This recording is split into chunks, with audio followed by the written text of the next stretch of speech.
Welcome to Speaking of Strong Style, where we discuss the news, issues, and events surrounding New Japan Pro Wrestling.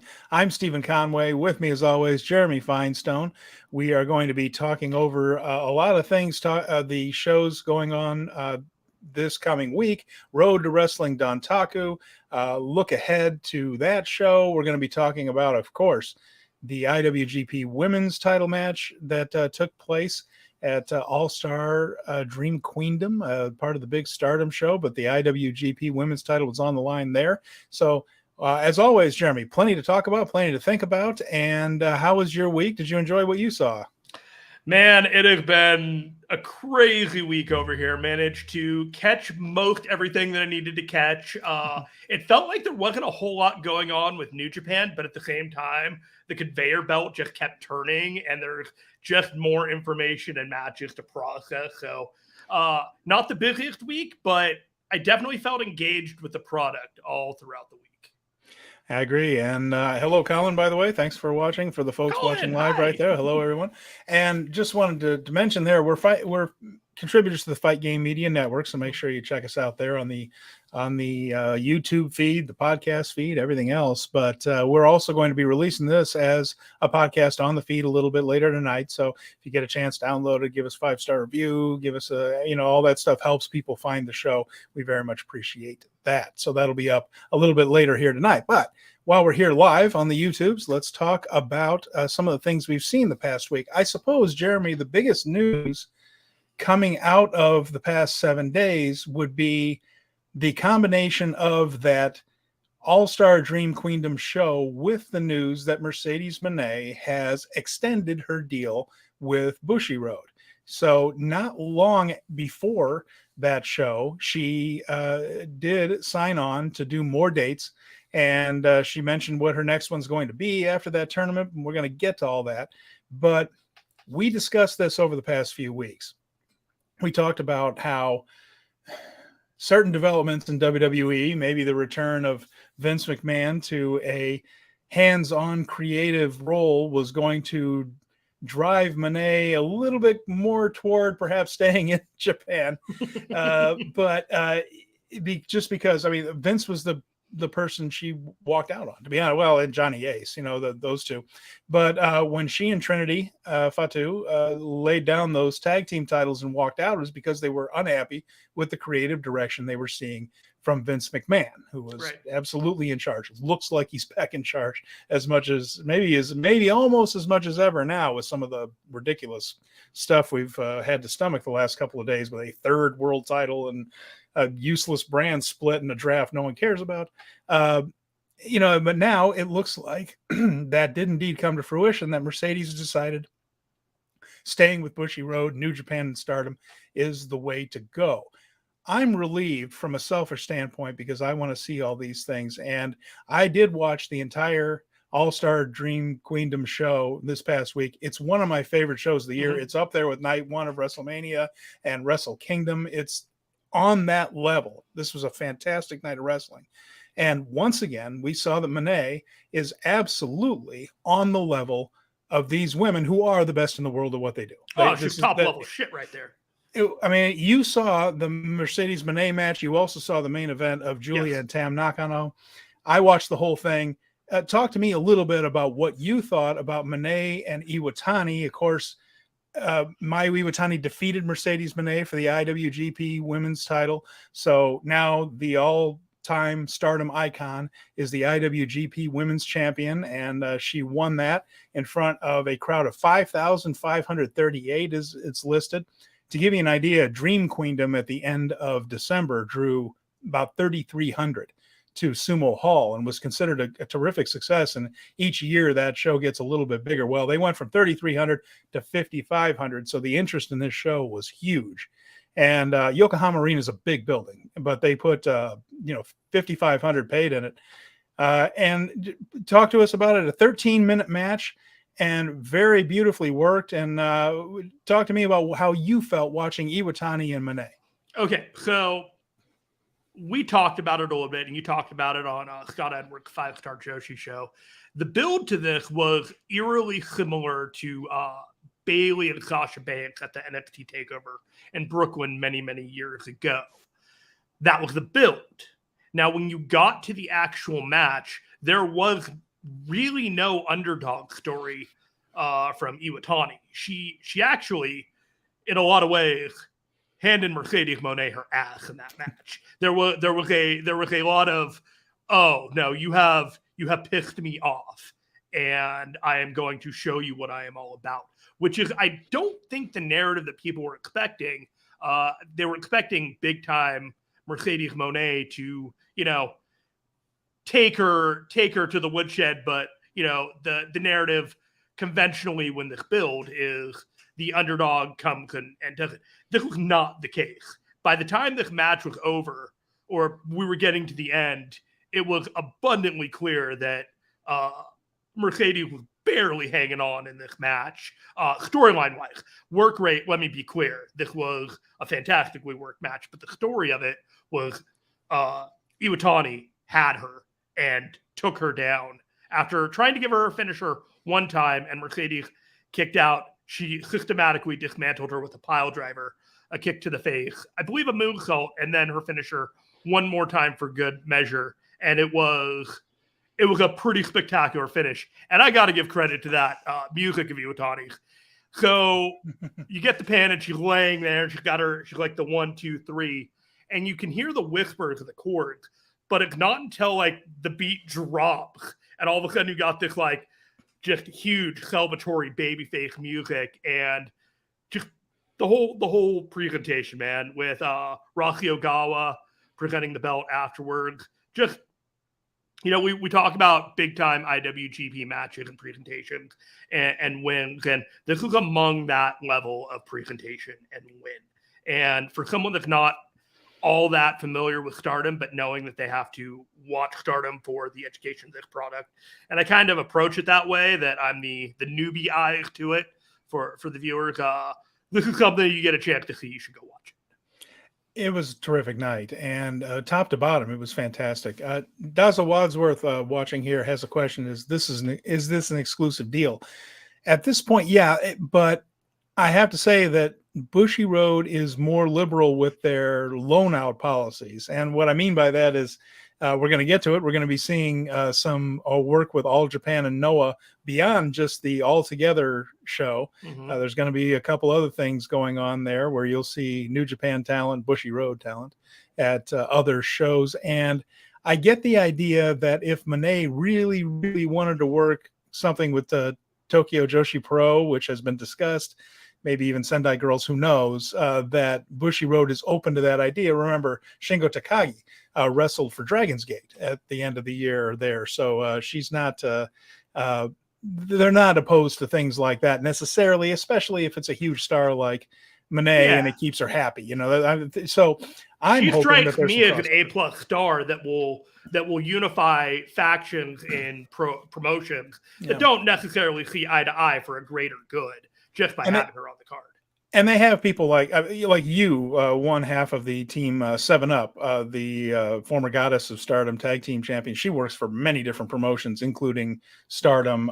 We just saw Hashimoto, who wrestled Julia in a fight. I don't even want to call it a wrestling match. That was a fight. These two beat the living hell out of each other.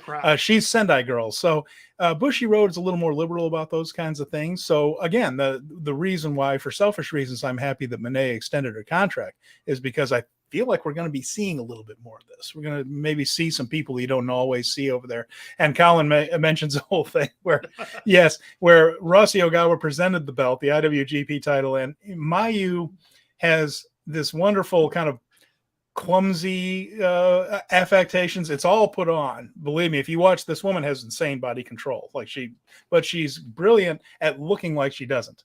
And she bowed down to accept her belt and clocked herself in the head with it. She bowed into the belt and boom, and sold it for a second.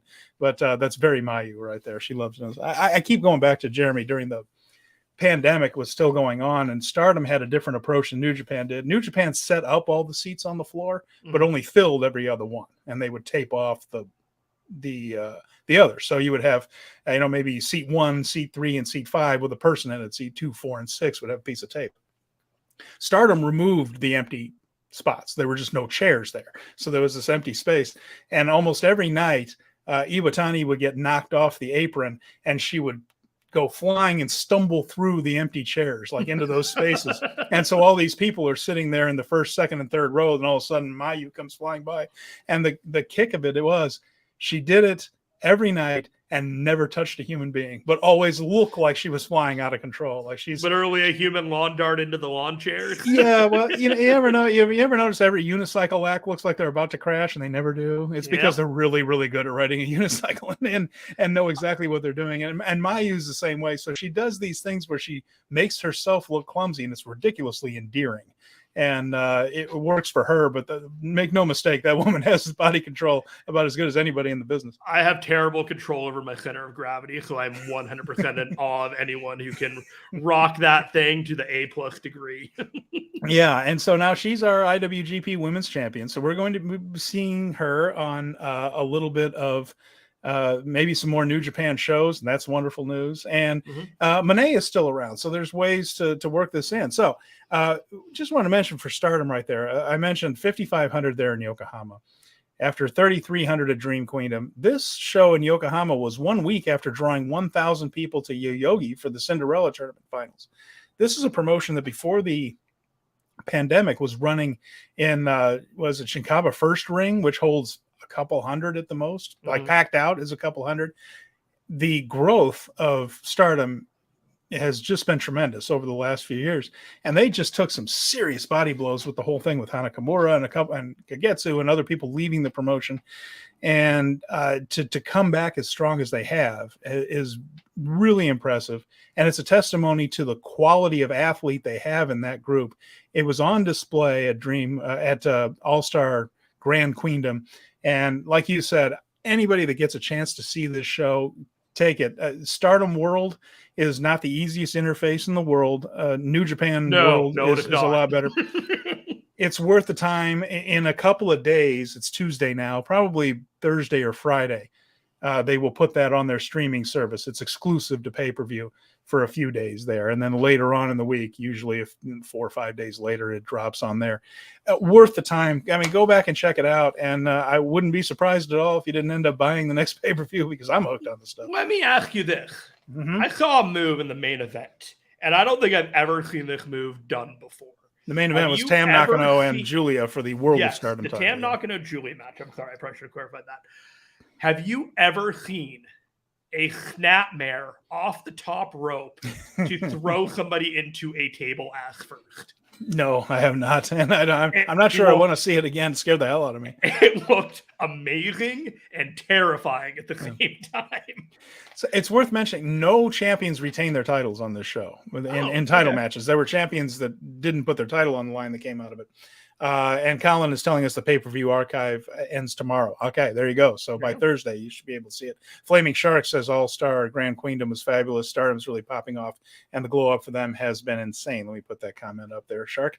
So are you saying that Stardom has properly evaluated belts that they've introduced and don't just throw things out there willy-nilly and expect you to care about them? What a strange random comment to make in this day. I was just wondering. It just seems like there's value to these titles, and when they need to start the deck and clear it all out, they have a plan, and they go like that.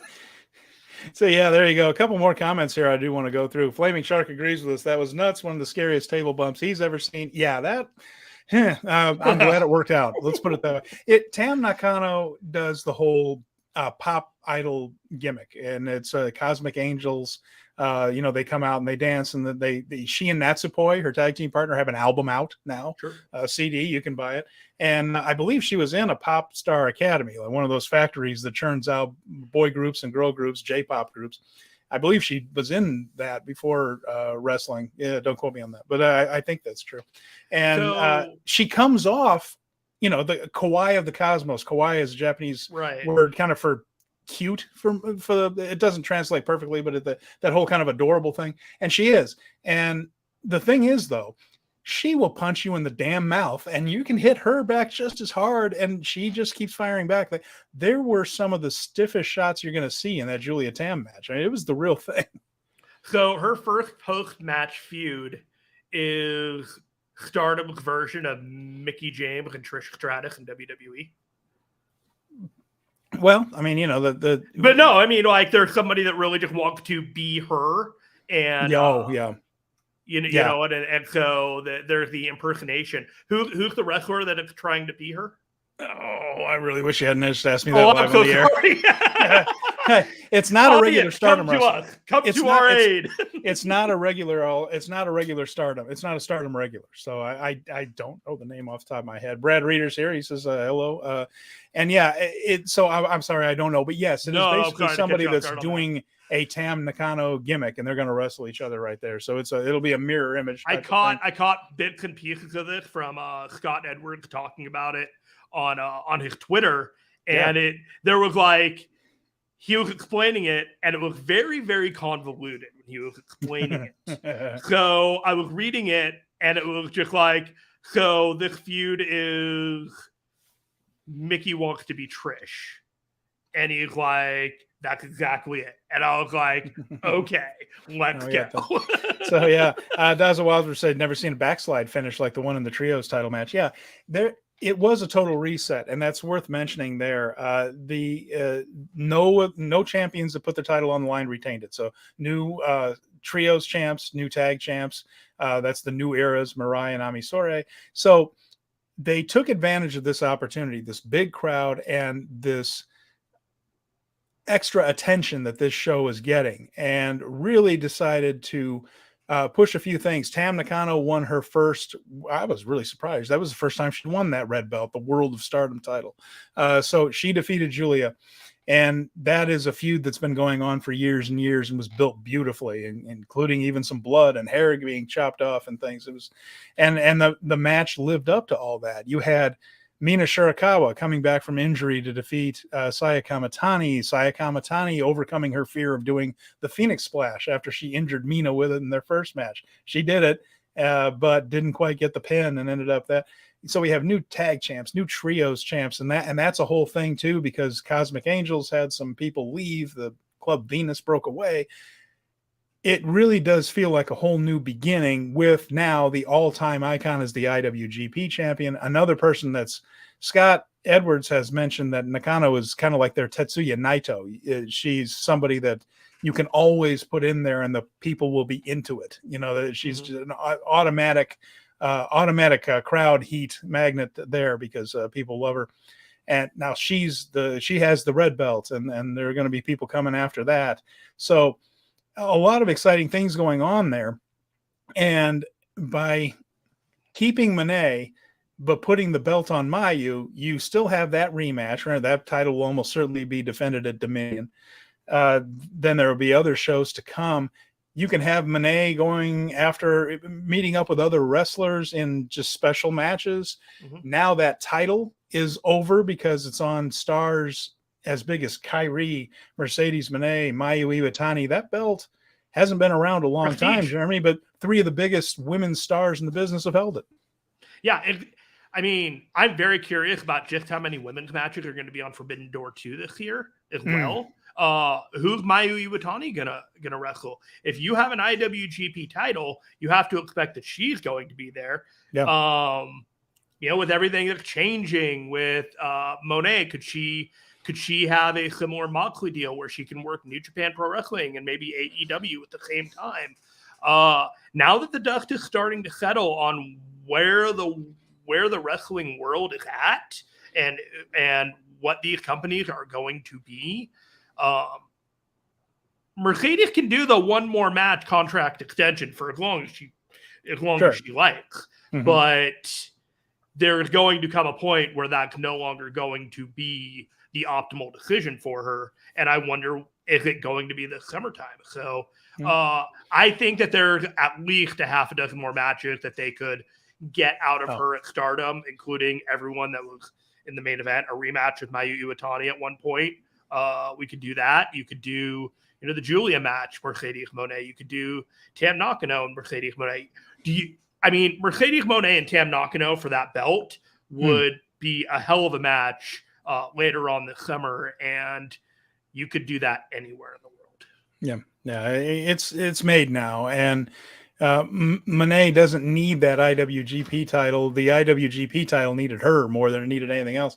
That's mission accomplished. So that everything's established. There's a lot of exciting stuff, and I think we're going to be seeing a lot more of these stars on New Japan shows too, and of course, hopefully some of that stuff in the U.S. So, Brad Reeder, my daughter, loved watching her first full Stardom pay-per-view. I might mention this. We've talked many times about past boom periods for women's wrestling, Joshi Pro Wrestling in Japan. There was one in the late 70s when it was kind of established. There was a tag team called the Beauty Pair that was where monster stars had hit singles on the radio and were big deals. Then there was the Crush Gals, Chigusa Nagayo and Lioness Asuka, some of the most influential wrestlers in the entire women's wrestling industry, those two.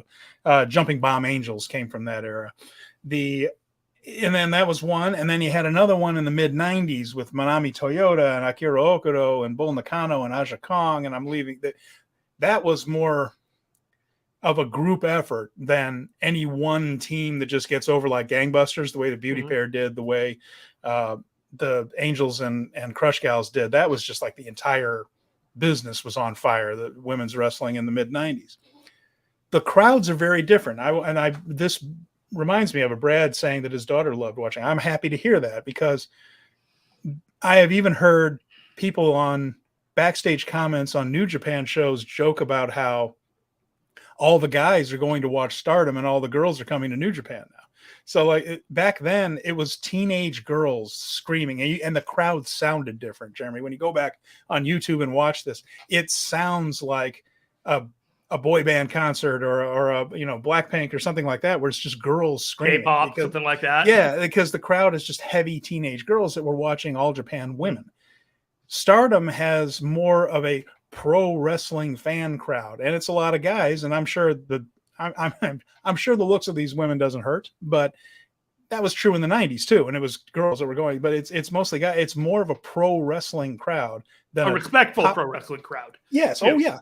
Than a pop idol crowd. And yet you actually kind of sometimes, and I've looked at the crowd a little bit, and now that fewer people are wearing masks, I can see a little bit better.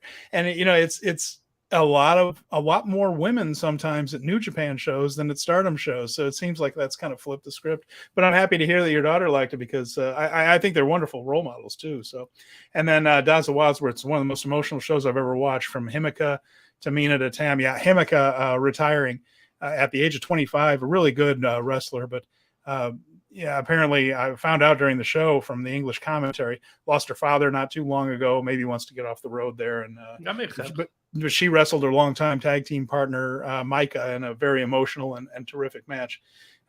It was draining feelings wise. Very true. And there it is. I had it. Noah Ishikawa. That is the name of the fake Diesel, fake Kane, fake Tam Nakano. Yeah, there you go. So we have a Tam Nakano versus Tam Nakano. Thank you, Colin Matthey. You have come through in the clutch. And the other thing I was very happy to hear about, we're going to mention this real quick, and then we'll start getting into this Dontaku stuff. So we do want to talk about New Japan on the New Japan show. IWGP, though. IWGP. No. This is all big deal stuff, because Moné will be at Resurgence, a New Japan show, May 21st in Long Beach, California. Of course, she's very familiar with that. Her cousin Snoop Dogg, that's his hood. The Long Beach Pyramid. Yeah, it is, isn't it? That's absolutely right. So she signed the extension, of course, and that's going to be her next appearance, is that Long Beach show there. And everything I've heard too, Jeremy, I heard this mostly from, I'll credit the Observer here, Dave Meltzer and Brian Alvarez, talking about Moné backstage at Stardom has done the opposite of big timing everyone. Apparently, the Stardom locker room is really impressed that she has just blended in rather than big timed anyone. A lot of people have come into Japan from the United States thinking, look, aren't you people lucky to have me here? None of that from Moné. Everyone seems to like her. She seems to be respectful and really happy to be a part of Stardom instead of above it. Loved it after that match. Yeah. When she was out in the that open area in the audience, just kind of waving. It was like, that felt like a bucket list moment for her, and she was soaking it all in. So, I mean, I didn't think that she would. I didn't think she would big time it. That was not. So I'm not surprised to hear that she just blended in and gets along with everybody. Her personality that I've seen is a pretty gracious person, somebody that wants to be part of the group and understands that this is a big deal and knows wrestling history. And like I've said, in all the best ways, she's a wrestling nerd. And coming out in the Eddie Guerrero inspired, the Black Tiger outfit too. I mean, that's, Eddie is her favorite wrestler of all time. He was the second Black Tiger. And if you're not sure, that car slate for today too is the Black Tiger Mercedes Mone walkout. Yeah, all these things, it's just a matter of, it's nice to hear that she's just fitting in so well and that she's happy, they're happy, the business is booming. This is everything we were hoping this was going to be when she signed in the first place. She had the perfect opportunity. I mean, dude, she's been in The Mandalorian. She's had a number of high Hollywood. No, hear me out here. She's had a number of high opportunities in which she's the low person on the totem pole. She has been in positions where she is not the shit, where she is not the star of the show, and she is just one of the people making this product. On The Mandalorian, half the people don't even know who she is, but the people who do know who she is, like, oh wow, it's Sasha Banks, Mercedes Mone, Mercedes Varnado. Great. But the art of it is she's been professional on set, and she knows how to compose herself on a big production outside of the WWE, where everything can potentially be asked backwards from everywhere else. And she knew how to go in there and act like an adult and respectful of the production that is getting by just fine without her and will get by just fine in the future without her. But while she's here now, they're going to get by even better. We're going to mention a couple other comments here. Obviously, the cool references to her own favorites in wrestling history, but appearance-wise alone, it looked amazing. Yeah, really cool gear. She really did. And that was the best Mercedes Sasha attire ever from Flaming Shark. It looks so good. Yeah, it did. And Colin asked a good question here, Jeremy. Who do you think she faces at Resurgence? Well, that's a good question, isn't it? And there really hasn't been any indication. It's too early to go back for a rematch, and that's not the place to do it. That could be something at Dominion, could be something at a future pay-per-view for Stardom. So I wouldn't expect another Mayu match. Now, you can take a look at some of the people that came out of the show looking really strong. And, you had Mai Sakurai won the Rumble there. She's been kind of on a roll, but she's kind of a heel. And Mercedes' character is a bit of a heel, so I don't know about that. Micah came out with a singles win over Himeka. It might not be a bad move. Shuri against anybody is probably a good idea. So Shuri won her big special singles match. So any of those are possibilities. I certainly wouldn't mind anything with, Hazuki or Azumi again. I mean, I know they just did that in the three-way match, but a one-on-one. So just off the top of my head, somebody that came out of that show looking strong, I would think. And, and Eric Collin just thinks, do you think they might bring in Mayu Yamashita to face her? I'd be in for that. Maybe they have something special planned, but it's y'all have a lot of Stardom related ideas. And I never really thought about a Stardom match because I didn't necessarily think it was going to be big enough to put a Stardom match on there. I kind of thought Mickie James. Maybe. I mean, and Shark makes a very good point here. It could literally be anyone. He's right. This could be a good spot for New Japan to pull in a non-Stardom girl that she wants to wrestle. It's a bounce back win for Mercedes. That's a great point. She's almost certainly going to win this. So you got to think real hard about who you put her in with, because that person's going to do a job. I was honestly, I was leaning towards Impact kind of talent. You know what I mean? Like something in that Impact, maybe lower level AEW, just kind of get the ball rolling on Forbidden Door kind of thing. That was something in that kind of spear, because it's still in a New Japan ring. And if you want to tease that Mercedes Mone is somehow going to be involved in AEW, like with all the talk around AEW, you kind of want to get the ball rolling now. So if it's AEW, we're going to start hearing that soon. I kind of think more Impact talent, but I honestly have no idea. This is the crossroads for her where they can decide, like, do you want to keep it going strong with like top contenders, or do you want to like slow it down a little bit? She's going to be doing this for a while, but let's have a match that people want to see, but it's not top 5 match of hers that we want to see right now. Well, thankfully, we have one of the best Joshi guys in the country right here watching us, and he has chimed in, thankfully. Scott Edwards, 5-Star Joshi Show on the Fight Game Media Network, and anywhere else you want to know about Joshi. It's no coincidence that Scott appears in a lot of different shows for a lot of different people. He's one of the people that knows the most about this gig. So, confidently saying Mayu match will happen again, just not till later this year. He expects a non-stardom for Resurgence, and he says Yamashita is very possible. It's Tokyo Joshi Pro and Stardom that have the problems, not NJPW. We saw that with the Impact show. And could they run an Okada Moné tag match since they teased at the last US show? Now that would be worth paying to see, wouldn't it? That was not a bad idea to do a mixed tag there. I'd watch that. That Jordan Grace is mentioned by Daza Wadsworth.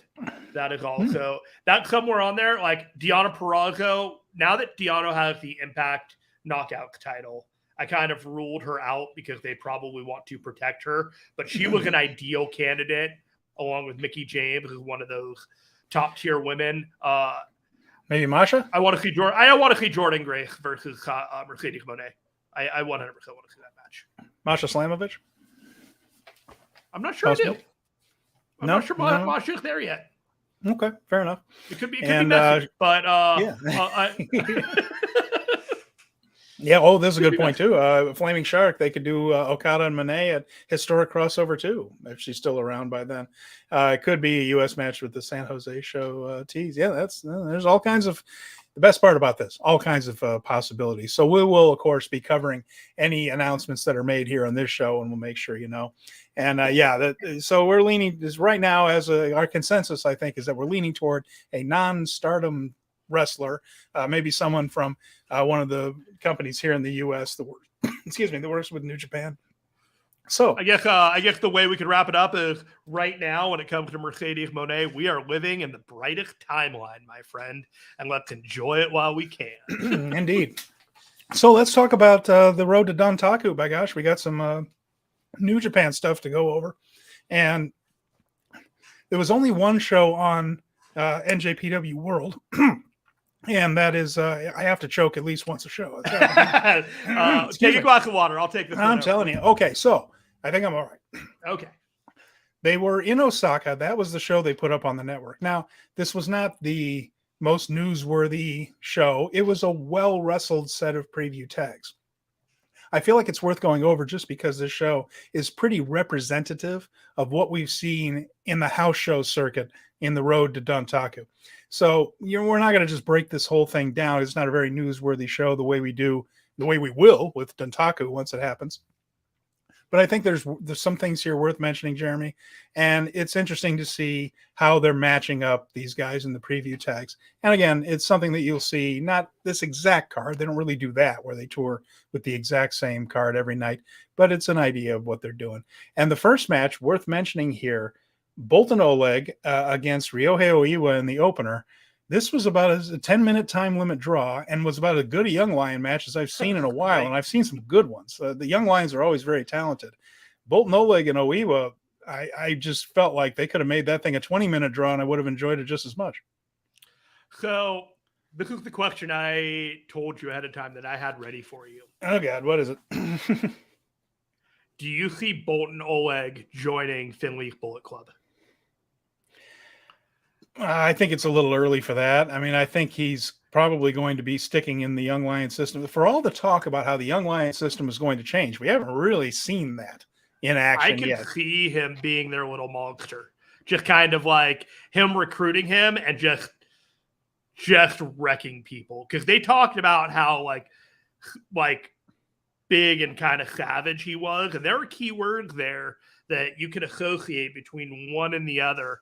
And when I was watching him wrestle, I was like, that dude belongs in Bullet Club. And I couldn't put my finger on why, but they need somebody like him that is just going to wreck dudes. They don't have anybody like that right now. So, how many people? And if you're going to put him in a camp of people, like they've already shown confidence. They don't put Young Lions in 10-minute draws. I haven't seen that in a long time. So this is me saying I think they have big plans for Boltin Oleg, and I think those plans might include Bullet Club. Well, I mean, we'll see in time. I mean, I'm not sure. I think right now, if you took all the members of Bullet Club, they would sell out Shinkaba First Ring. There's already about 24 of them. It seems like there, and they keep adding more. So yeah, I mean, we'll have to see where he ends up. His size and strength would make him a good bully heel if he can pull that off charismatically. And it's too early to tell that yet. He's just having his early matches. You do make a good point that they're not beating him every single night. He's lost. He's done the job in some tag matches where he's in with main roster guys. But against the other young lions, the 10-minute draw is something. Who did that? Was it Yumiura and Yota Tsuji or something? Did like a chain of 10-minute draws. It was something like their 10th or 12th match before somebody got a win over the other right there. So. Brad Ryder's feeling me. Boltin Oleg is Finlay Fale. Well, right now the real Fale is fine with me. Well, if Fale decides to go run his dojo, then I suppose he could have that spot there. That wouldn't be the worst spot for him. But if he decides that he's just going to run his dojo and then handle Tamashi out there for New Japan, there would be an open spot in Bullet Club for him there. They're doing a great job with outsourcing all these different dojos around the world and trying to create outposts for New Japan. So some they're still the home base in Japan, but Tamashi seems like it's moving along, chugging along already, and the New Japan and US shows are, they're moving at a crisp pace. They got programming and telling stories. Yeah, and so also on there we saw House of Torture facing Goto, Yoshihashi, Yo, and Yuto Nakashima. Of course, Nakashima ended up taking the loss in that one, and that's just the Chaos versus House of Torture thing that just keeps going and going and going. The Goto anniversary show, by the way, the Chaos group, of course, got the win there. Goto on his 20th anniversary getting the win. We saw United Empire. That would be Aaron Henare, TJP back in Japan for the first time in a while. Teaming with Francesco Akira, they defeated Tenzan, Kushida, and Kevin Knight. Again, we're carefully protecting challengers and champions here. So Tenzan was in to do the job to Aaron Henare there. And I was like, Tenzan, where did you come from? Well, you got to have one. We're running out of young lions, so we got to have Tenzan in there to do a job.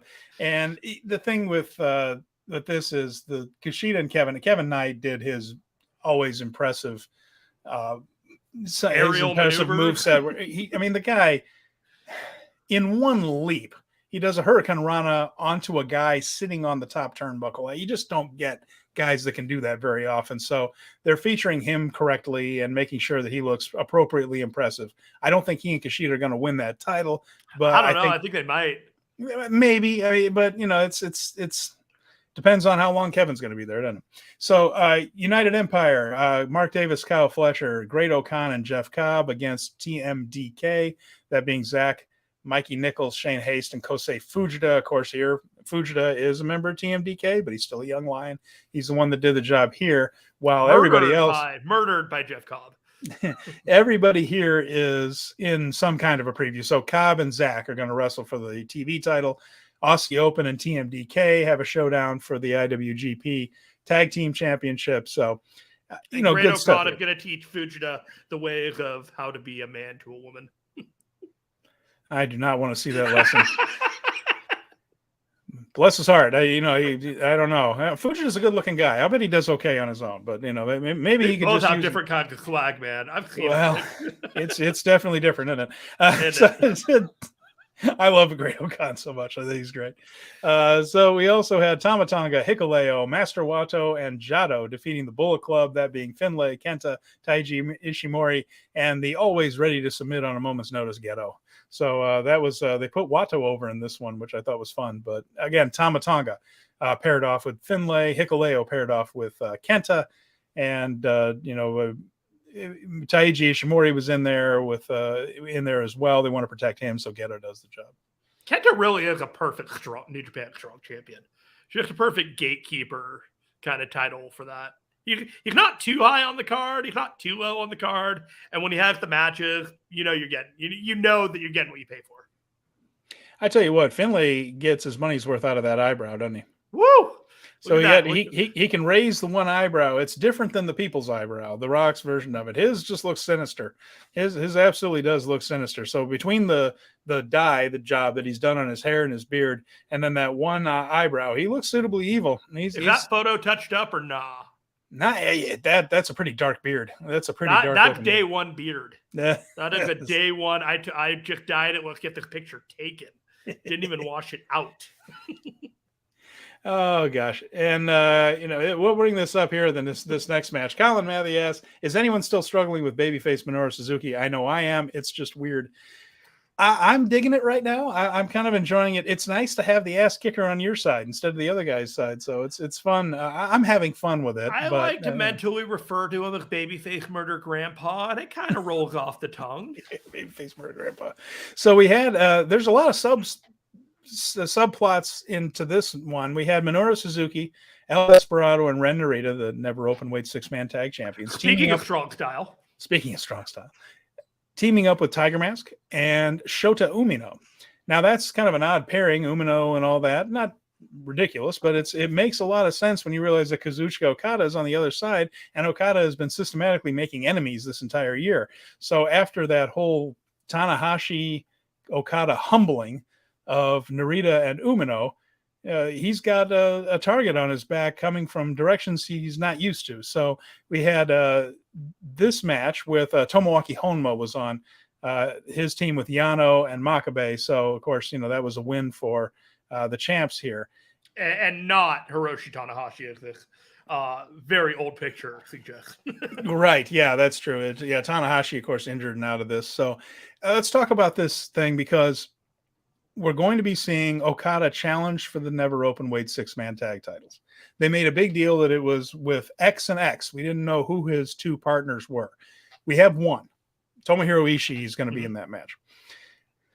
Now, we kind of assumed that the other one was going to be Hiroshi Tanahashi. Now we're not sure if Tanahashi is going to be able to wrestle in this match. Just depends on how his ribs doing and all that. Doesn't look good.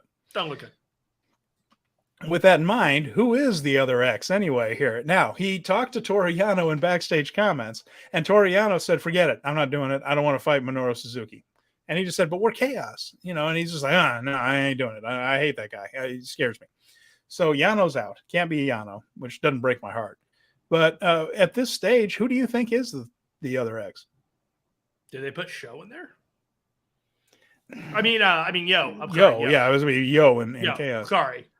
I had to use the Leo anagram to remember that. I got that one wrong real quick. Now, if you want to talk about teasing things, talk about teasing things. The backstage comments after this show, Okada mentions, "I'm very tranquilo right now," and use that word. He said, maybe I need a little more tranquilo. He doesn't have a match that night, does he? Yeah, but then he said, well, maybe something along the lines of goodbye and good night. So he kind of dropped hints at both Naito and Kenny Omega for that spot. Now, I don't think we're going to see Kenny Omega, and I don't think we're going to see Naito in that spot right now, but it kind of goes to the idea that this could be anyone. And they're hinting that it might not be just something as simple as a Chaos stablemate, that it could be somebody special, somebody you wouldn't normally see with Okada. So this is next Tuesday that this show happens? Well, I think the challenge for the never open weight 6-man thing, isn't that let me see here. That's on Dontaku. Yeah, so that's next Wednesday. Next Wednesday, yeah. So that rules out a lot of US talent. Does not I have rule no out idea. Naito. Naito seems like a pretty safe kind of bet on that. Colin, it could be Shibata. I know that's a long shot. That would be a long shot, but it would be interesting. I would bet Naito before Shibata, but that's just me hedging. It's also possible they don't know who it is, which is why he's dropping all these different names. It's very Naito possible. has a match against Doki on the 27th, and that is their special grudge match that will happen right after the announcement of the Best of the Super Juniors. But he doesn't have a match for that, and the next thing that he has announced for is something we'll talk about in a few minutes. So yeah, it could be. That would be interesting. That is something we have not seen before. So that would be intriguing right there. So yeah, surprise. Flaming Shark agrees. Could be a surprise there. So anyway, coming out of that, we also had the LIJ faction there: Naito, Takagi, Hiromu Takahashi, and Bushi against just 5 guys: Sanada, Taichi, Kanemaru, and Doki. And Doki was running Naito out of the gym, beating the heck out of him until in the football/soccer term, against the run of play, so to speak, Naito managed to roll up Doki and get a pinfall on him with a little roll up there just to keep Doki strong. Doki hit a bunch of his big moves and looked like he had Naito in trouble before Naito picked up the win. They'll be in a special singles match. We're going to see Hiromu and Kanemaru, and then we're probably going to see Hiromu and Sanada. Not probably, we're going to. And we're also going to see Shingo, Takagi, and Taichi. Now, King of Pro Wrestling title match, that's all official. But we finally got the stipulation here. And did you hear about this thing, the Takagi style triad match, Jeremy? The 5 ways to win, but you need to accomplish 3 of them? Yeah, this one gets pretty complicated. So you have to win in 3 of 5 ways. That's pinfall, submission, knockout, TKO, and countout. So you got to win. You got to do it 3 different ways. So they did that kind of with Hanare, where he had to win by pin, submission, and knockout. This one, they are going to throw the count out and the TKO in, and just say 3 out of the 5 gets the job done. So they mentioned that when this King of Pro Wrestling thing started, it was a trinket of a trophy, and now it's a glorious title belt. And these were the 2 that did it. When it was on Toru Yano, it was kind of a laugh. The KOPW thing, they were silly little rules that they had for them. And Shingo and Taichi brought the pain a little bit, made these matches a little nastier or a little more clever too. Sometimes with the, 30 counts, every smack of the mat from the referee was tallied. They did, you had to get a certain number of pins. So they did more interesting things with it, and they made King of Pro Wrestling, these 2, to me, made this these title matches, something interesting to watch.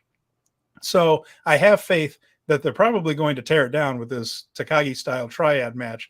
I'm very interested to see how they work this match, because they have to do a lot of different finishes in order to make this work. And I'm sure it's going to come down to 2-2 with someone having to get that last third one barely in. I think it'll be intriguing. And with these 2 guys, I have faith it's going to be something special. I'm actually just, when you're telling me this, I'm just thinking about how amazing it is that every time New Japan introduces a belt, or IWGP or Bushi Road lately has introduced a belt, we have the King of Pro Wrestling trophy belt. You have the IWGP TV title. You have the women's IWGP title. They have not missed with how they want to present these titles and how they want to make sure that they are put in a position where the audience believes that winning these titles is an important accomplishment. And this is no different. The fact that when we got through WrestleMania week and there was a consensus among well-known people that Hanare versus Shingo Takagi was among the best matches that entire week, a lot of people were like, what? Because they didn't bother to watch it.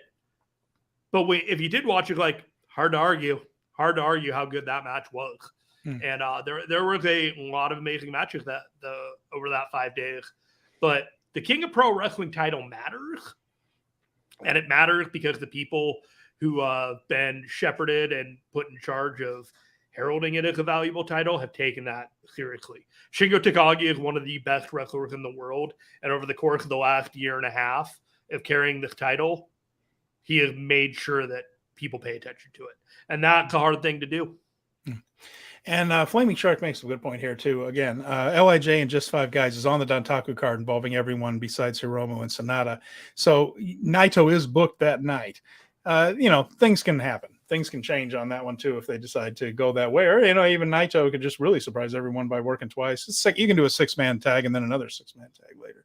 So I'm just saying I'm not discounting Naito. I'm not saying for sure it's him. I probably took the match card somewhere. Yeah. So, and then Brad mentions if the Intercontinental title were still around, and I wish it was, Shingo would be holding it instead of having these great matches minus the gimmicks. Yeah, probably. Yeah. I think that's a fair point. And the never open weight title is not quite the level that the IC title was, because Nakamura made it so special when he held it. So I think that the Shingo feels like a terrific Intercontinental Champion, like the perfect one, really. And unfortunately, that belt was on an ill-advised move combined with the IWGP belt there. But yeah, I think that's a good point. He would make the perfect IC champion. But in the meantime, we are getting some clever stuff with the King of Pro Wrestling. So. Yeah. So it appears that Bushi, Shingo Takagi, and Tetsuya Naito will be facing Doki, Kanemaru, and Taichi that night. Yep. So we'll see. If you look, you want to try to pick up some clues as to who's not on the card and things, but they could throw a curveball at us, I suppose. But yeah, I mean, who knows? It could go a lot of different ways. Bushi. Not going to be Goto Bushi. Don't start those rumors. That's not us. So who knows? Maybe they'll pull in somebody. I mean, that's not all that far away from All Together again. Maybe they'll bring in somebody from another promotion for a night or something. And we're going to start to see some of that stuff. So let's look at what's coming ahead this week. Today they were in Kochi for a house show. Almost all babyface finishes or young lions being beaten. That was pretty basic. Tomorrow they are in Ehime, Hiroshima on the 27th. The one note about Hiroshima, we're going to get the participants in the Best of the Super Juniors announced. That's going to be part of that show on the 27th. The rest of it is pretty much preview tags. Hiroshima also will have the singles match between Naito and Doki. We'll also see that junior tag team title match, TJP and Akira versus Kushida and Kevin Knight, and Hiromu against Yoshinobu Kanemaru for the junior heavyweight title. So for this one, Naito and Doki, I don't feel like they're going to put Doki over Naito quite yet. No. I think just getting a special singles match against Naito is a bit of a step up for Doki, and I think he's going to have a good match, but I think Naito's winning this one. Keep in mind, Hiroshima is, even though Naito's from Tokyo, but the Hiroshima Carp, the Japanese baseball team, heavy LIJ fans and often wear LIJ shirts, and Naito will often be seen repping the Hiroshima Carp jerseys as well. So it's kind of a second hometown for Naito, Hiroshima is. So I expect him to be on the microphone at the end there with LIJ. The junior tag team titles, TJP and Akira against Kushida and Kevin Knight. You think this could be a title change? I think it could be. The minute Aussie Open won those IWGP tag titles, I was like, let's start the clock on Catch 22, because they really do like to spread those titles between all the factions. And going into the Best of the Super Juniors, you're going to have probably a Bay connection with the Impact tag titles. Maybe you'll have Kushida and Kevin Knight with their tag titles, the junior heavyweight tag titles. It just kind of feels like it's time, and not to say that Akira and TJP haven't done a great job. I heard you laugh when I gave TJP the TJP. Your favorite guy. Oh, my favorite. My favorite. No, but Kevin Knight and Kushida just feel like on the way up, and whatever goals that you needed to accomplish with Akira and TJP with those titles, I feel like you have accomplished. And I don't know if we're going to get 4 brackets or 2 brackets the Best of Super Juniors, but all 4 of these guys are going to be heavily involved with them. And I wouldn't be surprised if we end up getting a rematch coming into Dominion out of it as a result. It'd be a way to launch Kevin Knight, just to have him come in and win the titles on this first night in, which has been done in New Japan. They've done that with foreigners certainly before, so could be a way there. And like I said, Hiromu Takahashi, absolutely expect him to be Yoshinobu Kanemaru. I mean, he's main eventing another big show against Sonata for the IWGP World Heavyweight title. I don't see him doing any jobs here. Unless there's some sort of chicanery by Just 5 Guys or something like that. But this feels like Hiromu's going to keep that belt going into Super Juniors. I kind of like that, Jeremy, because it means he might not win Best of Super Juniors just because a lot of times those tournaments are to bring out a new contender, a new number 1 contender. So the champion doesn't usually win them.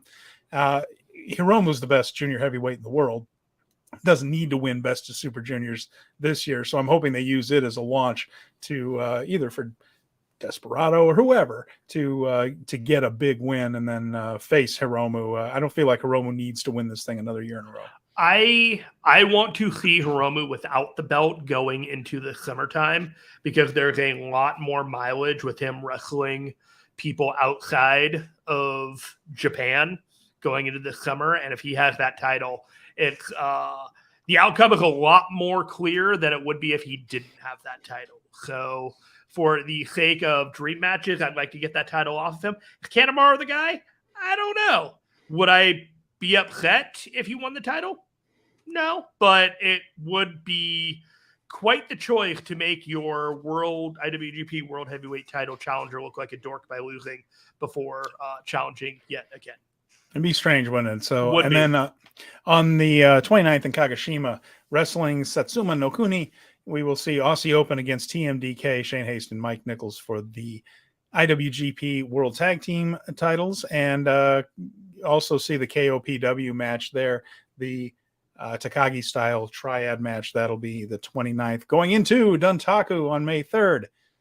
I've just got you clicking things as quick as I can. We will have Kenta versus Hikuleo for the strong title, Sabre versus Cobb for the TV title, Never Openweight 6-man title, Okada, Ishii, and X, and against Narita, El Desperado, and Minoru Suzuki.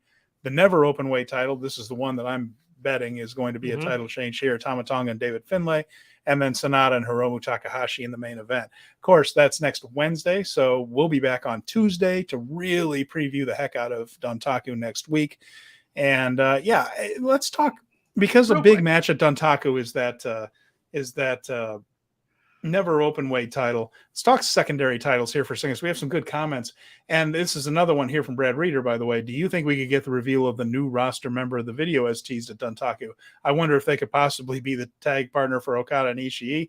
That's an interesting point. I suspected that maybe Dominion would be the spot for the debut on that one. Or maybe we'll get a video on Dontaku where it says, debuting, arriving or crashing to Earth or whatever the hell that asteroid's doing at Dominion, perhaps, and maybe that'll be the big reveal. But if they had Tanahashi in mind for that spot, and now they have an open spot, maybe they bring it forward a little bit. I tend to gravitate towards the idea that they don't veer from the plans change when plans change. Yeah. So if they had Tanahashi as part of that, like 6-man, and they were going to put a debuting guy, that is a big change of plans.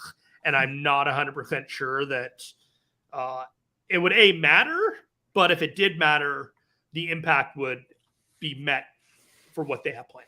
You still rooting for Yota Tsuji there? For the guy? Yeah. I'm hoping so too. I don't know that. I don't have any inside info, but I like the idea. The U.S. title from the Flaming Shark is the new IC title, basically, but it's somewhat MIA with Kenny and AEW. Yeah, it does seem like New Japan is taking turns shipping a title off to no man's land for a few months, so which makes you. I would have called the Never title the IC title. Yeah, maybe. It is funny. I mean, right now I think the U.S. title looks good just because of who's been holding it lately. It's been some of the top guys, but it does seem like just as they get the Never Openweight title back, they ship the U.S. title off, never to be seen again. So it's strange. What other are we else here? Shark Francesco Akira is going to make a run in Best of Super Juniors, probably not making the finals, but I think he'll have a strong showing. Absolutely agree. I think he's going to score a lot of points.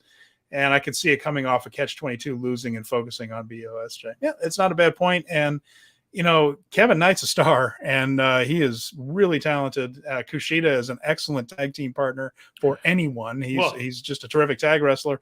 It might be a great spot to bring a new guy in like Knight, and maybe the titles are the launch point for him. So let's have real talk. Let's have real talk here. A year ago, somebody had come on this show or wrote in these comments on Speak of Strong Style, Kevin Knight will be one of the most highly touted New Japan junior heavyweight stars in the next year.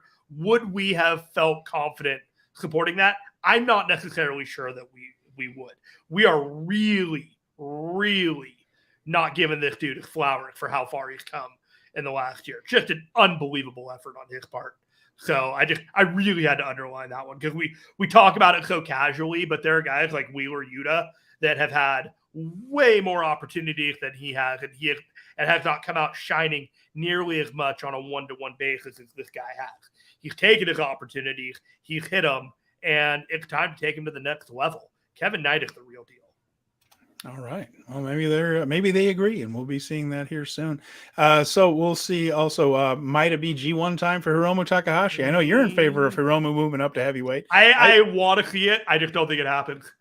Like, I think that heavyweight division is so stacked, and with all the people that they will probably are talking about bringing in from the outside, it's just I want to see it, but I do not. Don't give me hope. A couple more from Flaming Shark here. Kevin Knight feels like a star in the making. Yeah, we agree. And then he also mentions this. Maybe Kenny isn't 100% out of the realm of possibility as the partner for Okada, if only because it's the 10-year anniversary of Bullet Club. Fair enough. And outside of Finlay winning a belt, this is missing Bullet Club influence. That's not a bad point. The logistics of Kenny getting over there might be a little tricky, but hey. There's too much going on with AEW, the Elite, Blackpool Combat Club. Like, there's nothing important going on at AEW. Not at all. Not at all. Nothing important going on. I rule him out just because it feels more of a pipe dream than it does. Like, you advertise him. You do not make it a secret that Kenny Omega is going to show up. Like, it's just you have to advertise Kenny Omega. Yeah, you advertise him if the thing's not already sold out, but it is. They don't need to sell any more tickets. Then you can do it. But they still have New Japan World Cup. Yeah. No, you still have people that should subscribe to the service to watch a Kenny Omega match, and if they're not going to do it, So earlier on this show, we were talking about how Bushi Road is more open than other companies to working with other companies. Really, there's only one company that refuses to work with anyone else, really, and it's WWE. Even they have brought in the Impact Women's Champion for the Royal Rumble not too long ago. So there's a little bit of flexibility out there, and we'll see if there still is with Vinnie Mac back in there. But the point being, promotions working with other promotions. We have All Together Again coming up at Sumo Hall on June 9th. But before that, we have to set up some things, don't we, Jeremy? And the way to do that, well, we're going to send Bushi and Tetsuya Naito to an All Japan show on May 7th. So we don't have any more information than that they're going to be there. So there's going to be a Naito and Bushi appearance for All Japan Pro Wrestling. Maybe it's going to be something that starts to set up things for that All Together Again show. Also opens the idea that there could be some All Japan, New Japan people floating in and out, and Noah floating in and out of each other's shows, perhaps in little appearances as we get to All Together Again. So keep them in mind as Okada's possible partners as well. That could be a way to start something a little bit for that All Together Again show, which again is for charity at Sumo Hall on June 9th. So they're going to want to get some nice things together there and get a big crowd and have the nice check presentation with a big fat chunk of change for charity. It's good for everybody's bottom line and PR. It's so amazing to see an All Japan promo with New Japan renders on the page. How about that? Yeah. They've worked together before. All this has happened before. It's not out of the realm of possibility. In fact, Jado was sent over to book Noah, and Suzuki-gun was shipped off for a couple of years to other promotions. The cooperation is really cool. It's cool to see promotions working together because a rising tide lifts all ships. And when you see that Muto retirement show and some of the Noah shows, you realize there is a lot of really good talent outside of New Japan as well, and All Japan has some terrific guys and some of the very best in the world. So the guys on top in All Japan and Noah are wonderful wrestlers. So the idea that we're getting to see all these guys float in and out is gratifying. So looking forward to it, and as soon as we have any information on who they might be facing and what they might be doing, we'll let you know here on this show. But that's what we have there. So Naito and Bushi, May 7th for All Japan. And then this is the All Together image that we have. All Together Again. So that's Noah, All Japan, and New Japan on Sumo Hall June 9th. So, and then we have the this one, August 19th is the date that I was able to accurately tell you last week. The Hiromu Takahashi's Junior All-Star Festival in Philadelphia, in Philly, August 19th. There we go. 2300 Arena, right? 2300 Arena. There you go. So, yeah. And then, of course, we'll still have, Forbidden Door in Toronto coming up. That's all coming. So, a lot of big events, and we'll be keeping you up to date any announcement as to lineups and things as we get them. You'll hear about them here. So everything we talk about all these other shows, but really all roads are leading to Dominion. And then once we get to Dominion, like that's going to blow the roof off the doors. Like everything that happens out of Dominion is going to set the stage for Forbidden Door 2. It's going to set the stage for the G1 going into All In at Wembley. All these things are all Dominion is a major crossroads thorough point for all of this. And we're 6 weeks away.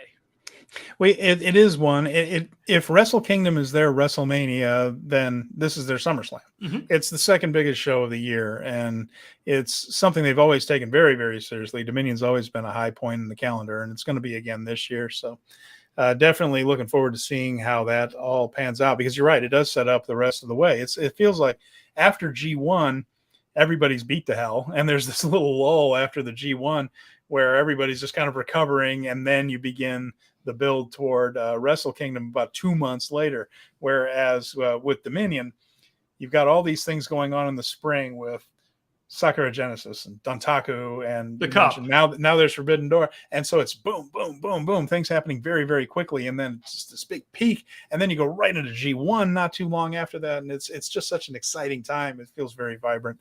And Dominion's smack in the middle of all that. So do you think New Japan runs in the UK with All In kind of around the same time?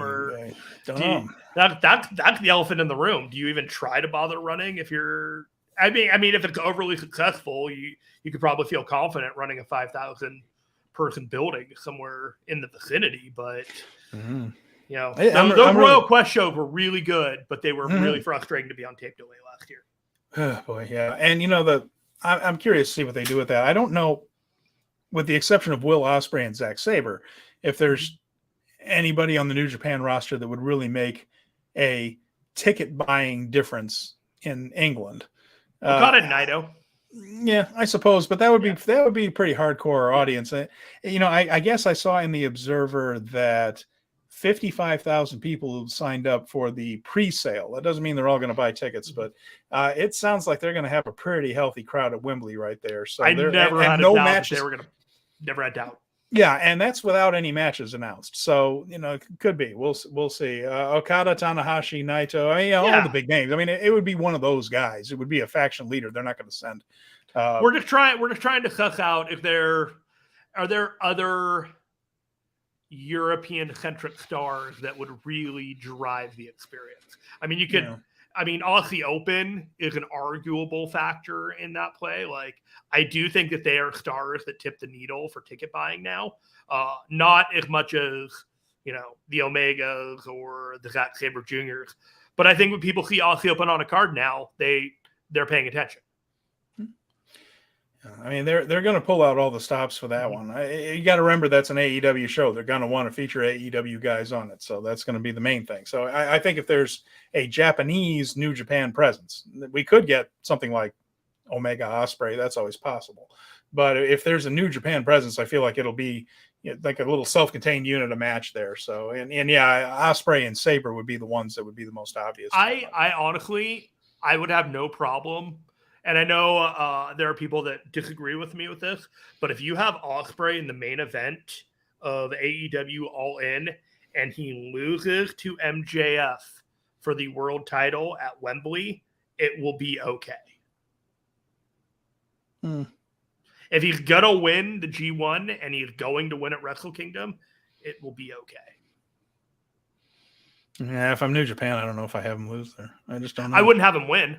But if you wanted to make the biggest match there, I would argue that Ospreay versus MJF is potentially one of the biggest matches you could do at All In. Yeah. Well, I don't know. I mean, the biggest match you can do at All In's with a guy who's negotiating to come back and things. That's where it is.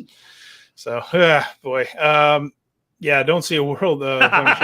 Don't see a world where MJF and Will's in the main event of All In. I don't really see that quite. Anything could happen from here and then, but that have been one of those. I'm like, I wonder if they would do that, because I mean, you could do MJF and Okada, but I wouldn't do that either. Just the look on your face. Yeah, I just like if I'm New Japan, I'm just not sending the guy over there to lose to Bitter him. face right there. Yeah, I just not a major star over there just to lose to MJF. And again, I don't think that would be a draw for the English audience who are there to see an AEW show. And I don't think they would just say, "Oh, let's see the AEW title defended against a New Japan guy." I don't think it has. That's not the stadium show juice. I think they just put the biggest AEW match they can put together on top there. I think now that you just say it out loud like that, I think you're right. Yeah, because it could be an attraction. There could be a New Japan guy as an attraction down the card a little bit, like an Okada that type of thing. You could do that. You could get away with Zack Sabre Jr. versus MJF. If you're doing an AEW show in Wembley, you want to say that your biggest match was the main event of that biggest show. So let's see what else we got here. I saw someone saying Ospreay versus Swerve. That'd be an awesome match, but Swerve would have to be built up big time for All In. Yeah, here's my pushback on that. Triple Mania 1 this year, the one that they attacked, required a 4-man match. Swerve, Vikingo, Komandar, and Rich Swann. You know what the second Triple Mania match is? Vikingo and Kenny, right? Yes. Yeah. Like, and one of those matches is not like the other. And as much as like I like Swerve, he is not there. Yeah. MJF should wrestle an AEW guy. Yeah, I agree, Shark. Maybe do Omega and Ospreay in the semi-main. Hey, well, maybe. Again, I'm not sure New Japan guys are needle movers for England at this point. I just don't know. It might just end up being MJF versus Pac. That might just be the match. That wouldn't be bad either. That's not a bad idea. It'd be a good match. So, now, wanted to mention one thing here. This past week, Hirooki Goto had his 20th anniversary. And I was looking back at this, and the history of Hirooki Goto is kind of an interesting one. And I was kicking around this, so I thought we might take a look at that, if you don't mind. Yeah, Cole and I are going to both listen. Oh, good. All right, good. So we have Hirooki Goto. So this is actually one of the more decorated guys in New Japan wrestling. And I guess I knew that, but I didn't put it all together until I was looking over things. So Goto is from Kawana Kogyu High School in Mie. That's a prefecture there. In Japan, it's kind of between, like Nagoya and Osaka and a little south and all that stuff. So a little south of Tokyo there. He was classmates with Katsuyori Shibata. They went to high school together. So that played into their storyline later in New Japan. He was a freestyle and Greco-Roman wrestler, ran into Shinsuke Nakamura a lot in the amateurs before getting into pro wrestling. And so all those guys were wrestling each other in these tournaments and things. He joined New Japan. And the first record we have of him wrestling is actually July 6th. So we have pretty good records of New Japan from 2003, but not 100% complete. They said that was the 20th anniversary of his debut. The only record we have of his first match is July 6th. So not really sure there. But the 20th anniversary show was in Mie in Tsu, TSU is the name of the town there, which is close to his hometown there. So it was a hometown show they did this for. So let's see, he'd been training since November of 2002 consistently. He had gone to the dojo, been injured, left for a while, came back in November of 2002, and then made his debut from our first record, July 6th. 2003, and it was a loss to Taguchi. And it may seem funny now, Jeremy, but Hirooki Goto was a junior heavyweight when he started. And his early matches were against guys like Taguchi, El Samurai, Gedo, Naofumi Yamamoto, who became Yoshitatsu. And he also, Toriano were some of his early opponents there. But he moved up relatively fast. He and Taguchi, by the end of 2003, debuted in July that we can find. And then they went after the vacant junior heavyweight tag team titles in November of that year. They made the tournament finals to reestablish the championship, but lost to Gedo and Jado. Hirooki Goto losing the big one would become a theme throughout his entire career right there.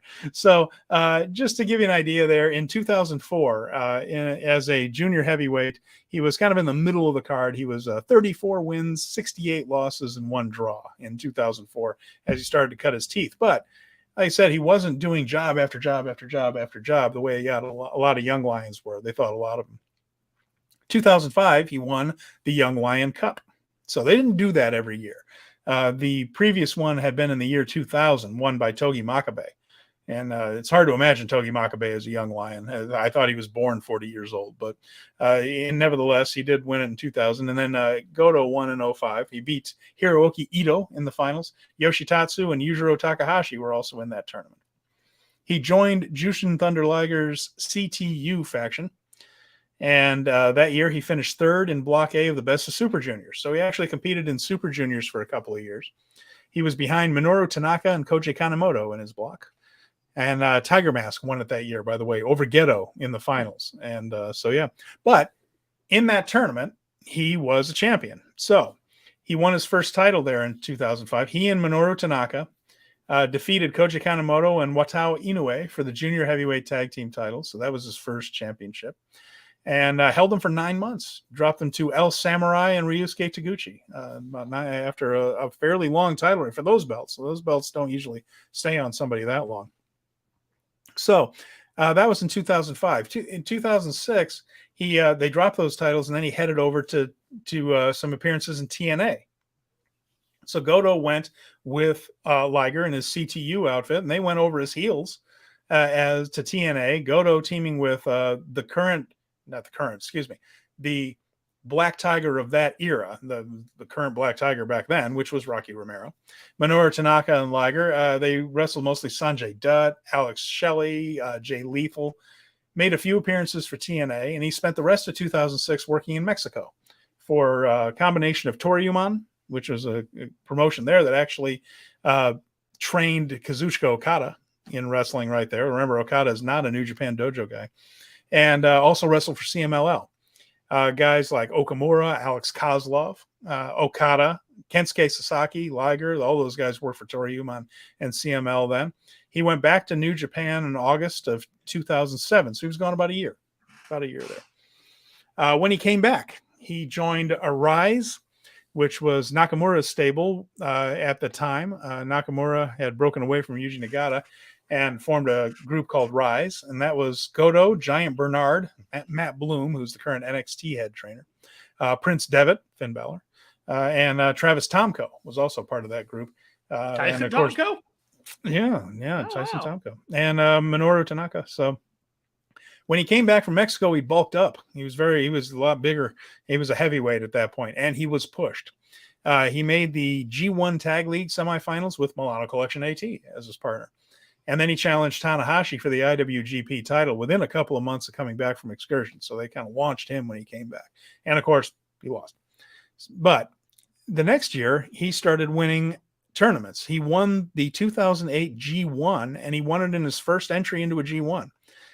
He was in the same block with Shinsuke Nakamura. They both finished with 8 points. However, Goto had won the block match with Nakamura. Therefore, of course, he had the tiebreaker, and he beat Togi Makabe in the finals. So he was the G1 winner in 2008. In 2009, he won the New Japan Cup. He defeated Giant Bernard in the finals. Then he won the New Japan Cup again in 2010. So at that point, he had won G1 in 08, New Japan Cup in 09, New Japan Cup in 2010. And yes, in case you were wondering, he lost his title matches coming off of all of those tournaments. So always the bridesmaid, never the bride. Real quick question for you. On your recollection of the Goto 20 years, is he more of a babyface or more of a heel throughout that time? At this stage, he was more on the heel end of it, and he had been a babyface at first. He was kind of a heel with Liger's group. Liger actually had a little heel run, which seems kind of funny now. But and then he was a heel during his excursion, of course. And just like old school Japan, where all the foreigners were heels except for the Funks, really, in all Japan, with a couple of exceptions. That's not fair. Bruno Sammartino and Bob Backlund were always baby faces and things like that. But for the most part, the foreigners were the heels. He was a heel in Mexico as well, and a heel in TNA. So at this point, mostly a heel. Then he went through this whole saga of trying to get back to getting another title shot. Mm-hmm. So he failed after winning the G1, failed after winning the New Japan Cup twice. And so he was upended that. Now, Satoshi Kojima was the champion. There was a match between Nakamura and Goto. Goto won that match. But I don't have the whole angle here. But for some reason, Kojima decided, never mind that, I'm giving the title shot to Nakamura. And that pissed off Goto. So he then faced Hiroshi Tanahashi. Figured, well, I'll beat the number one contender. Then Kojima will have to face me. And he lost to Tanahashi. Then he faced Kojima in a non-title match. Kojima just said, well, if you beat me here, then I'll give you a title shot. Lost the non-title match. So March of 2011, he says, I'm going to win the New Japan Cup for a third time in a row. Then he'll have to give me the title match. He lost in the first round to Nakamura. Bummer. Well, it's a tough draw. Nakamura in 2011 is not going to be doing too many jobs.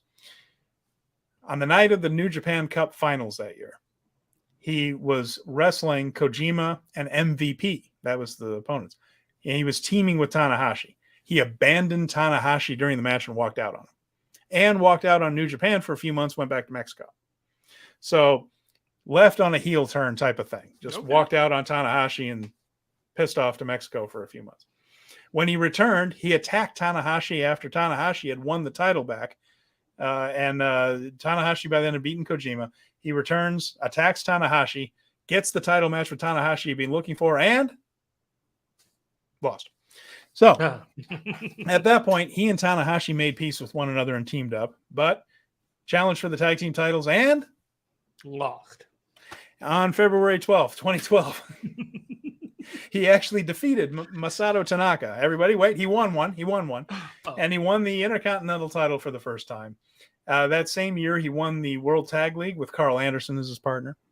And then he would go on to win the Tag League 3 more times with Katsuyori Shibata in 2014. That was part of the storyline where Shibata returned to New Japan after being away for a few years, and everybody hated him.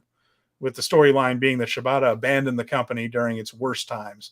And guys like Nakamura and Tanahashi had to drug them through the dark period. And then Shibata comes back when things are going well, and everyone's like, screw you, where were you? Goto was the one that extended the olive branch and teamed with them.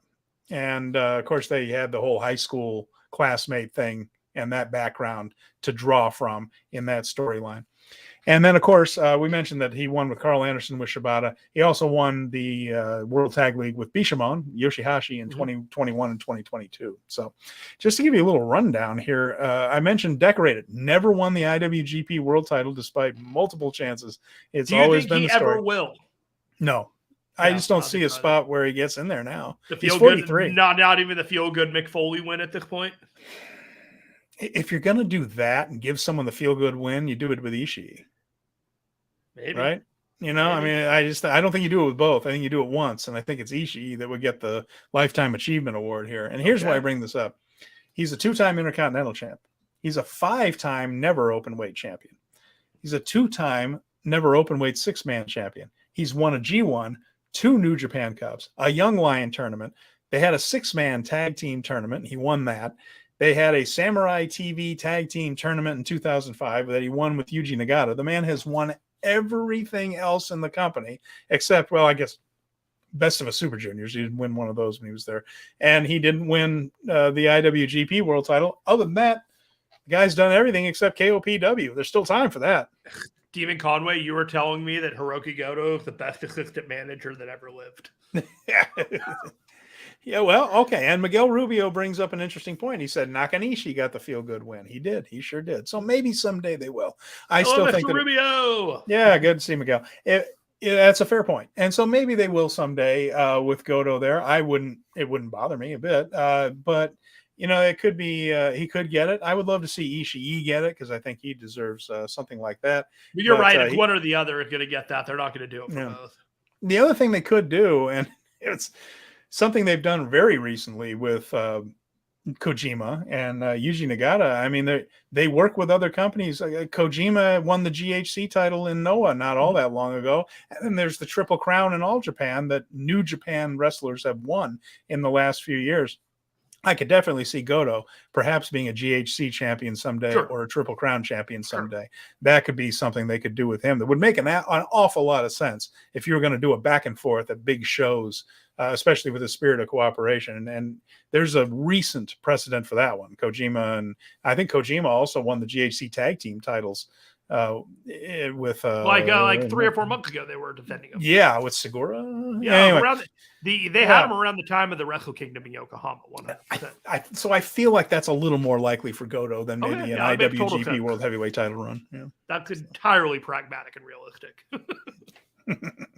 But, pragmatic and realistic, then you don't get into the essence of pro wrestling. It's supposed to be over the top and crazy. There are pragmatic and realistic aspects of pro wrestling. They're just all behind the scenes. Yeah, we're just supposed to get a little crazy now and then, are we? Let's see. You want to get nuts? Let's get nuts. Yeah, Brad Reader's asking, is the Goto show going to be streamed, or was it one of those that wasn't filmed? I don't see it on the schedule as far as coming up on NJPW World. I looked at the schedule. I don't think so. They didn't have it as part of anything that they were planning on offering. So it might have just been a house show. Yeah. But they will have the Satsumi no Kuni show airing in Japanese. It will not be English translation immediately. So I think Kevin will come back and do that a few days later, right? Though they'll come back to it, but according to the schedule, when it drops, there will not be an English option to watch it. And by the way, in case you're wondering, and you're probably not, you probably already know that Chris Charlton's one of the best broadcasters out there as far as wrestling goes. His job on that Stardom show was phenomenal as well. And with Gutierrez there. And that was, and he had to carry a lot of that. And also worth mentioning too, Mariah May, who is a wrestler with Club Venus, had to pinch hit. Momo Kogo, who I guess speaks English, I didn't know she did, was supposed to do commentary with Chris and Gutierrez there, but she sustained a concussion during the early match there. She was part of that Rumble they did, Battle Royal type of thing. It was a Royal Rumble style thing they did at the beginning of the show. She got her bell rung, and then hopefully she's okay. Seen a Mariah May match, but from all intents, everything that I've heard, she is just getting positive feedback from everything. Yeah, she's pretty good. She's pretty good. And then she's from England, and she sat down with Chris right there and had some excellent insights. I mean, really, considering when the day began, she had no idea she was going to be on commentary. She did a phenomenal job, and Chris was very good there too. So we're very lucky. We got all this talent in the ring, and then we have people like Kevin Kelly and Chris Charlton and these people that are filling us in on all the storylines. As far as being a fan of the Bushi Road groups, we've got some. We're getting it from all sides. Good broadcasters, good wrestlers, good shows, good stories. I'm really enjoying this time. I got to tell you, I am also enjoying the fact that we managed to get almost 90 minutes out of this episode because there was a conveyor belt of just partial information here, there, and everywhere. It's not until next week, man, that we are hit the ground running. We got Dontaku, the best of the Super Juniors. Then we're going into Dominion. Then we're going into Forbidden Door. We're going to have to bring in guest hosts. We're going to have to bring in people here or there. So if you guys have guest hosts that you would like to think about bringing on for some of these special big shows, let us know. We already have some people in mind at Fight Game Media with the AEW stuff, but, reach out to us. Let us know if you have a good suggestion for people that can talk New Japan Pro Wrestling with us, because we love to talk New Japan Pro Wrestling, me and Stephen Conway. We also enjoy your feedback, and we appreciate it a lot. And it's a big deal to us. And I just want to thank everybody that's watching, everybody that's listening, whether it's live, whether it's later. We appreciate all of you. And Jeremy and I have so much fun doing this show, and we enjoy it. And you guys make that even better with comments and joining in with us here, and the feedback. It's all appreciated, and we thank you for giving us a chance. Like and rate us wherever. I'm not shameless to beg for your likes wherever you see us on Apple Podcast or YouTube, or emailing GG at Fight Game Media to get a Discord invite or to tell everyone how awesome we are. All those things. Thank you. Really appreciate it. Anything you want to plug before we go? Just Jer Finestone at Twitter. Every so often, I will dust that thing off and write something witty in there. Most of the time, I will dust it off and write something not witty, but every so often, it will be funny. What about you? Are you doing the rap at any point? I'm doing the rap this weekend, and I'm going to be talking a new belt and a draft. So just what we need, a draft and another belt. Thank God. Thank God Vince is back to give us these things that we were missing. If there's one thing we were missing, it's a brand split they paid no attention to and another belt we don't need. Thank God you're back, Stephen Vince. Conway. I'm sorry, Salty Scott Young of the rap is suddenly shown up here on Speaking Strong Style. That'll drop next week, but we are Speaking Strong Style, and we will be back next week. Stephen Conway, why don't you take us out? All right, I'm Stephen Conway. He's Jeremy Finestone. Again, we will be back next week to preview Dontaku piece by piece. Until then, thanks for listening. Thanks for watching. We'll see you again real soon.